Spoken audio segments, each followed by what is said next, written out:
Talking about some of Sean Payton's comments when he addressed play calling, looking at Pete Werner's not bad, very good day on Sunday. And one thing that I was wrong about the New Orleans Saints defensive adjustments and what it could mean for young cornerback Paulson Adebo. We got all that and a little bit of lagniappe for you on today's episode of Locked On Saints.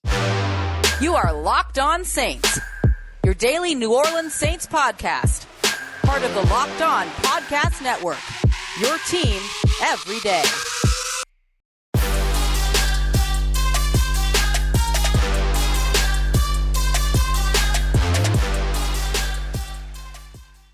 What is good, Who Dat Nation and Who Dat family? Welcome into today's episode of Locked On Saints, your daily podcast covering the New Orleans Saints. Part of Locked On Podcast Network, your team every day. Thanks as always for making us your first listen here on the show. I'm your host, Ross Jackson, at Ross Jackson Nola on Twitter, Canal Street Chronicles, Locked On NFL, and here with you every single Monday through Friday, free and on all platforms, including YouTube, on Locked On Saints. And today's episode is brought to you by our good friends over at rockauto.com. Amazing selection, reliable low prices, and all the parts your car will ever need. Let them know that Locked On sent you at checkout. Y'all, I want to dive right into today's episode because Sean Payton talked a bit about the play calling that was criticized by a lot of fans and a lot of media as well, and talked about why he made some of the decisions that he made. And the headline of all of this is that Sean Payton said that the play call to Taysom Hill to have him throw that deep pass that ended up being intercepted by James Bradberry, that he would absolutely call that play again. Now, we talked about this a bit in the recap on Monday, that the logic and the vision of the play call are absolutely there, right? You can catch that Giants defense sleeping. You just took them deep there to Kenny Stills. It gets called back for the holding penalty on the big 40-plus yard pass. Then you end up here on a 1st and 20. You swap out from Jameis, Winston, and Taysom Hill. There's no real expectation that you're going to take a shot deep. And you saw that reflected in the coverage, which is something that Sean Payton talked about. You get a different coverage look with Jameis Winston than you do with Taysom Hill when there is the threat of the run at quarterback. For the big shot for Jameis Winston to Kenny Stills, you got a nice cover 2 look, middle of the field wide open. You had the post route from Kenny Stills, who absolutely obliterated his man on the outside, and therefore you got the big wide open touchdown there. Unfortunately, that gets called back by the Adam Troutman holding penalty, much to the dismay of many fans. And you get Taysom Hill come in on 1st and 20, take a shot downfield to Deonte Harris, who ends up seeing the ball get intercepted in a jump ball situation. And Deonte Harris won that route, and the coverage reflected exactly what Sean Payton expected. This was a win in terms of the actual play call itself, or the logic of the play call. I'm not a fan of asking Taysom Hill to make that throw. I'm just simply not. We haven't seen it consistently or reliably that he can make those throws. We saw almost the exact same combination against almost the exact same coverage in the 2019 playoff game against the Minnesota Vikings, where again, the pass came up short, was still completed, but it came up short and Deonte Harris had to slow down in order to make that catch, as opposed to getting that pass and Taysom Hill being able to hit him in stride, helping him get into the end zone. We saw the big kind of weird throw that went to Emmanuel Sanders during Taysom Hill's 4 starts last year, where Emmanuel Sanders kind of had to work his way back and almost fielded as a punt. I believe that was against the Falcons, if I'm remembering correctly. And then in this one, you saw Deonte Harris get kind of tease a little bit outside. James Bradberry turns his head to the outside. Deonte Harris so good at this, winning the leverage on these post routes. He gets that inside leverage and then ends up breaking back inside. He gets over the top of the safety, who's playing a little bit underneath in that cover 1 situation. Even though his responsibility in coverage is to be the deep defender there, he's playing underneath because of the threat of the run with Taysom Hill, and his other safety is all the way down in the box because you want to be ready for that QB power.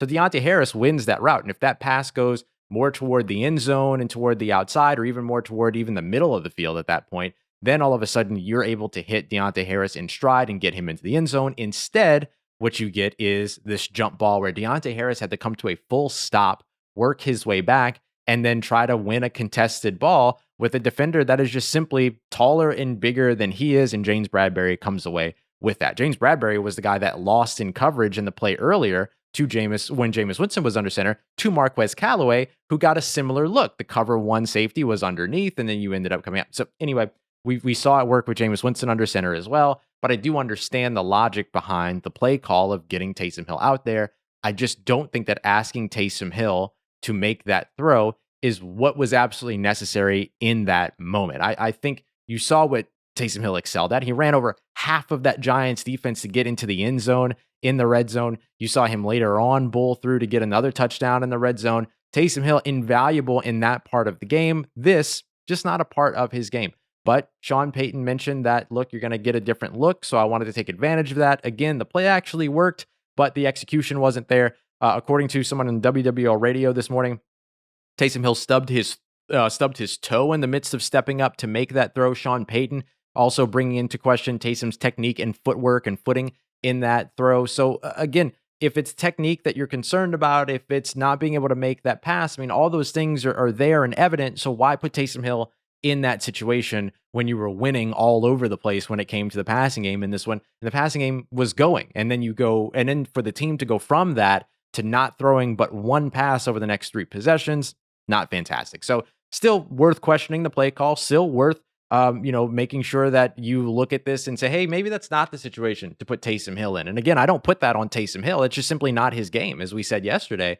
So to ask him to do that just didn't seem to really work out. Will be interesting to see how that replicates or goes away at other points throughout the rest of the season. So again, it is what it is. It ended up not yielding points for the New York Giants. It ended up basically being a punt, and the Saints still went up 11 points after that. So there's a whole other conversation around the defense and the inability to extend drives as the offense for the rest of that game. That is probably more to be taken to the task. There was an earlier point where the Saints passed on a field goal that got a lot of questions, especially when you attempted a 58-yard field goal later on with Aldrick Rosas, which he quickly missed.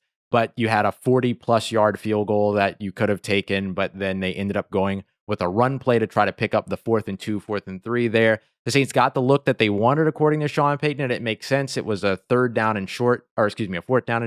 You tend to get man looks there. The Saints ran a man-beating run, which is effectively a toss crack. You try to get the X receiver back inside, and then the tackle or tight end, whoever's the lead blocker, to get over to the outside, but the execution simply wasn't there for that one. So it was one of those things to where it was the right play call again in terms of what you're looking for. But this idea of going backwards in order to pick up short yardage situations, we've seen backfire on the Saints, I think, 3 times already this season, including once at the goal line. So kind of just want to see them go away from that if at all possible, and maybe come back to it later after some other tendencies are established that you could take advantage of. EDJ Sports does some great analytics over there, and they have their top 5 and bottom 5 coaching decisions that they do every week. And Sean Payton also not listed on either one of those lists. And usually those are game win chance adjustments in terms of the drop in percentage to win a game or win probability, or the raising of your percentage in win probability. None of the decisions that were made in this game in terms of play calling, whether it was to kick a field goal or not kick a field goal, any other particular, passing on punts or choosing to punt, anything like that, that ended up being there. However, Joe Judge on the other side of that accounted for, on 4 different plays, a total of a drop in about 6.9% win percentage, yet the Giants still walked away with a win in this one. So heavily criticize the decisions of Joe Judge, not so criticize the decisions of Sean Payton. But I think those are looking at game win percentage as opposed to individual context of plays. So I think the conversations are a little bit different. Sean Payton was EDJ's 15th ranked coach coming into this matchup. We'll see if he drops or raises after this matchup. All right, y'all, coming up next, I want to talk a little bit about Pete Werner. He had a fantastic game against the New York Giants. Was he the best defender on the field for the Saints? And speaking of defense, we'll talk about where I was wrong with the coverage adjustments for the New Orleans Saints in the second half and what it means about the decisions to be made around rookie cornerback Paulson Adebo. Before we get to any of that, though, I want to talk to you about our friends over at betonline.ag. They've got the Saints favored in their upcoming matchup against the Washington football team, which is in Landover, Maryland. So the Saints overcoming the usual 3-point deficit, or the 3 points that are usually given to the team that are at home. So good news for the New Orleans Saints to be favored here, but y'all know how I am about road favorites. Always a little bit concerned about it, but the Saints barely road favorites in this one. So if you think the Saints can win this game or lose this game, that's basically what it comes down to. It's nearly a pick'em between these two teams, and you want to put some money down on it, get in on the action, make sure you go and check out our friends over at betonline.ag. They are the exclusive betting partners here of the Locked On Saints podcast and the Locked On Podcast Network as a whole. You can go and check them out for all of your NFL odds, NBA odds, MLB with the playoffs right around the way. Over in the NBA, you can already get in on some end of year action as well. And they've got your favorite Vegas casino games on there that you can play as well. So if you don't want to make the trip to the local donut shop or anything like that, we used to go to Tasty Donuts and then end up going over there. Now you ain't got to worry about all that anymore. You can do it from home now and then go ahead and get in on those Vegas casino games. Go and check them out, betonline.ag. Don't forget to use the promo code, though, locked on. Get that 50% welcome bonus on top of your very first deposit as a new customer. That's a 50% welcome bonus with the promo code locked on over at BetOnline, your online sportsbook experts. All right, family, continuing on with today's episode, and we appreciate you so much for making us your first listen here on the Locked On Saints podcast. Appreciate you very much for being here. Don't forget to go and check out Locked On Pelicans with Jake Madison as well. Summer League is underway. Pelicans usually the greatest Summer League team of all time. Go and check out and see how they're actually holding up so far with Jake Madison over at Locked On Pelicans. Also up every single Monday through Friday and on YouTube as well, just like us here at Locked On Saints. And I want to talk a little bit about one of my other favorite guys, Jake Madison being one of them. But one of my other favorite guys right now is Pete Werner. He had a fantastic game against the New York Giants and was simply the best defender on the field for the New Orleans Saints. Maybe Marcus Williams has the next argument there, but you saw him, struggle a little bit and give up some deep things and whatnot. So he was out there. He had a nice game. He had his interception as well on the end of half interception that he had on that Hail Mary. But Pete Werner, fantastic in this game and all over the field. Pro Football Focus graded him as the highest Saints defender in this matchup with an 84.4. He was also the highest graded tackler and highest graded run defender as well. So we're going to talk about him from the run defense standpoint to begin. 10 total tackles, which led the team, Pete Werner did. Usually that goes to Demario Davis. You see that sometimes with maybe Malcolm Jenkins or CJ Gardner-Johnson. No, it was all Pete Werner on Sunday, and he didn't have any missed tackles in the midst of that as well. 9 of those 10 tackles were solo. So 1 assisted tackle, although 10 total. And then again, no missed tackles there. And 6 of them were credited as defensive stops, which means a negative or insufficient play by the offense. So a play on like a run play on a 1st and 10, which is usually expected to get you around 3 or 4 yards. He's making stops 1-2 yards or a no gain. That would be an insufficient gain. And then, of course, a tackle for a loss is a tackle for a loss. And I believe he had 3 of those outright in this matchup. He was phenomenal in the run game, able to come up and shoot gaps, able to beat running backs over to the sidelines, played a fantastic game there, and played all over the field against a talented running back in Saquon Barkley, who maybe didn't have the help of the offensive line in this game at all, but certainly has the ability to create on his own. He's one of the best creators in terms of making for himself what his offensive line can't. Pete Werner, though, didn't give him a chance. So he played an extremely good game in the run game. We also saw him, get into the passing game quite a bit as well. He was targeted 4 times in this one, allowed 4 catches, but only for 9 yards. But the key to understanding how well he played in the passing game is not only that he only allowed 9 yards on 4 catches, but he allowed 15 yards after catch. So what that means is that oftentimes he was making tackles on players that were catching the ball behind the line of scrimmage and therefore were in space. This goes to his tackling yet again, but also did a great job covering the flats, making tackles in space and getting sideline to sideline. That's usually the play that you see from Kwon Alexander. You didn't necessarily see that in Zach Bond's opening action against the Carolina Panthers, although dealing with Christian McCaffrey is never easy. And then you see Pete Werner come out here for 2 weeks in a row and play extremely well from sideline to sideline and getting, in the flats, being a good run defender and doing all that he did throughout this game. So he was easily the Saints' best defender throughout this matchup. He only had 3 pass rushing snaps. One of the things that I do want to see from Pete Werner, if I can nitpick and say one thing that you would like to see him do a little bit better, is be used as a blitzer and then be able to win in pursuit. You saw him do that extremely well throughout college. I think his blitz percentage was somewhere around 17 or 15%, which matches up extremely well to what the Saints did last year with either Alex Anzalone or Kwon Alexander. You total them up cumulative, and then you talk about the linebacker next to Demario Davis. Basically, they used him as a pass rusher around 18% of the time last year.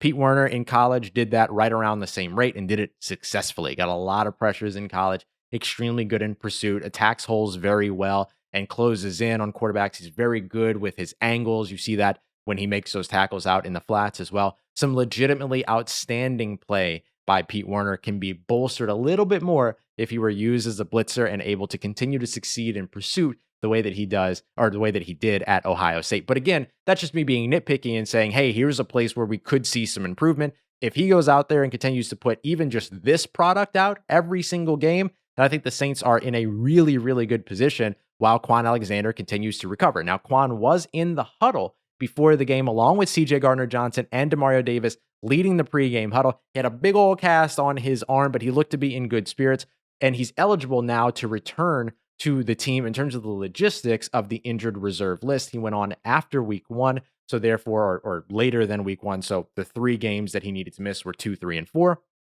He is now eligible to return. We'll see if his recovery is on the same timeline or if the Saints wait until after the bye week. After the bye week, you see a lot of these players coming back. Kwon Alexander, Michael Thomas is eligible to return. The game after Seattle, which will be the Halloween game, the next home game, which will be against Tampa Bay Buccaneers. David Onyemata is eligible to return. Traquan Smith is saying, hey, I need, give me 2 more weeks and then I'll be out there.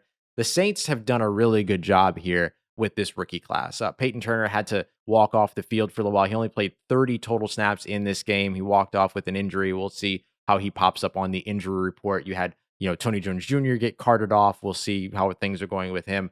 But when it comes down to, that's just an extra note because I was talking about injuries. Sorry, that was a bit of a tangent. But anyway, getting back to the rookies, Payton Turner, when he has been on the field, has performed well. Pete Werner has performed well. And Paulson Adebo struggled this weekend, but has performed well beforehand. And part of his struggles this weekend came down to something that I was crediting to him being asked to do something that's not in his wheelhouse, when in fact, he struggled doing the very thing he's best at. We're going to talk about that and give you all the information you need to know around it as we continue on with today's episode of Locked On Saints. I want to tell you about our friends over at rockauto.com. First, though, you know how much I always have to work on my car. Maybe that says more about me than it says about my car, but whenever I do need to do any type of repairs or I just want new things for my vehicle, I always go and check out rockauto.com first. They've got everything that you need in terms of, if you just need some brake pads, you need some, some floor mats, you need new mud flaps for the back of your truck, whatever it is that you're looking for, they've got you. And for every make, model, and year that you can imagine. Their catalog, super easy to browse online. So go and check them out. Let them know exactly what you need, and they'll get you taken care of. I want to remind you that Rock Auto is also a family business. They've been helping auto parts customers online for over 2 decades. So go and show some love. Go and show some support. And don't forget to show some love to Locked On as well by letting them know that Locked On sent you by writing Locked On in the How'd You Hear About Us section at checkout. It's amazing selection, reliably low prices, all the parts your car will ever need at rockauto.com. Let's get it, Who Dat Nation. Wrapping up today's episode with a quick look at rookie cornerback Paulson Adebo, who struggled against the New York Giants, but now we have a better understanding as to why, and we can also talk a little bit about something I was wrong about. I mentioned in yesterday's episode, in the recap, and also in my first watch, that the New Orleans Saints went zone heavy in the second half, and that was one of the reasons why Paulson Adebo gave up so many yards. And that is simply actually not true. Did the Saints run more zone than man? Yes, by about 6 to 10 snaps. Sometimes it's man on one side, zone on the other side is the kind of look that it ends up turning into, or so it's a little bit harder to figure out because they play a lot of those zone match schemes. But regardless, what you saw from Paulson Adebo was evenly split in terms of him giving up yardage and giving up catches in man coverage, giving up yardage, giving up catches in zone coverage. And this has actually been a little bit, or this is actually now adding to a little bit of a concern around Paulson Adebo and whether or not the New Orleans Saints should switch to Bradley Roby. We'll talk about that here in just a little while. I'll tell you what I think and I'll tell you why, of course. But I want to start off by taking a look at the numbers here when it comes to the Saints in man coverage versus the Saints in zone coverage, because we're going to look at both Paulson Adebo and Marshon Lattimore because it gives some context here. Paulson Adebo, Marshon Lattimore, both of them ran 18 man coverage snaps, according to Pro Football Focus. I counted around that same number myself in passing situations. Paulson Adebo targeted 5 times, allowed 4 catches for 80 yards, 47 of those after the catch. No touchdowns, no pass breakups, no interceptions, and no forced incompletions. So basically, you just saw him give up a bunch of yards in man coverage, which of course is of value and does mean something. The big catch, the 52-yard touchdown to John Ross, was allowed in zone coverage by Paulson Adebo, who was targeted 4 times, allowed 3 catches for 88 yards in zone coverage. So 168 total yards given up by Paulson Adebo in this game. The guy just felt like in this game that no matter what he did, he was going to get picked on and he was going to get sort of targeted in certain opportunities. And unfortunately, it didn't go his way throughout. He did have one forced incompletion in this game that was in zone coverage, but also gave up the touchdown there. It's because the touchdown is there. NFL pass rating of 156.3 in zone coverage allowed. Now, I mentioned we were going to talk about Marshon Lattimore as well because it does give some context. Marshon Lattimore targeted 3 times in man coverage, allowed 2 catches for 67 yards and a pass rating of 149.3. So that is what you expect both of these cornerbacks to do at their absolute best. Both of them very good man coverage corners, but both of which have the scheme versatility to also play in zone. So Marshon Lattimore only targeted once in 25 zone coverage snaps that ended up going for 27 yards, unfortunately, with 10 of those after the catch and a 118.8 passer rating allowed. So you see this happen to Marshon Lattimore in the same game that it happens to Paulson Adebo. So you could potentially look at this and say, hey, sometimes you just have bad games. And unfortunately, both of them had a bad game or a less than ideal game at the same time, giving up over 100 yards. Paulson Adebo giving up the touchdown there. Neither of them really, breaking up any passes, forcing any incompletions, or getting interceptions. The only interception we saw was from Marcus Williams on the Hail Mary at the end of the first half. So you could look at it that way. However, a big conversation that I'm seeing a lot of is, should the Saints start Bradley Roby next game as opposed to Paulson Adebo? And I think it depends on how much you value confidence and what you think shakes confidence more, right? Paulson Adebo goes out there, he has this bad game, 168 yards given up, a touchdown, all of that. And maybe also has beaten himself up a little bit potentially about the not diving and pursuing the fumble, right? That's a young player thing that, the coaches might emphasize, for instance, that could potentially be of concern for him, right? Something else there. So does that knock his confidence enough that going up against the Washington football team and talented receiving core that they have over there, talented pass catchers that they've got, that you're concerned about him? Or are you concerned about the long-term confidence of then benching him for Bradley Roby? And I think a lot of people are making the argument, well, you spent the 3rd round pick on Bradley Roby to bring him in, so you have to start him. Well, you spent the 3rd round pick on Paulson Adebo too. I mean, you spent nearly the exact same thing when it comes to Paulson Adebo and Bradley Roby. So compensation, how much money you're paying him, how much you paid for the trade versus how much you paid for the draft selection, not really much of a difference there, right? They're basically on the exact same level. So it just depends. Do you go with the guy that you feel like can be your future at the cornerback spot opposite Marshon Lattimore? Or do you go with the guy that was effectively brought in to be,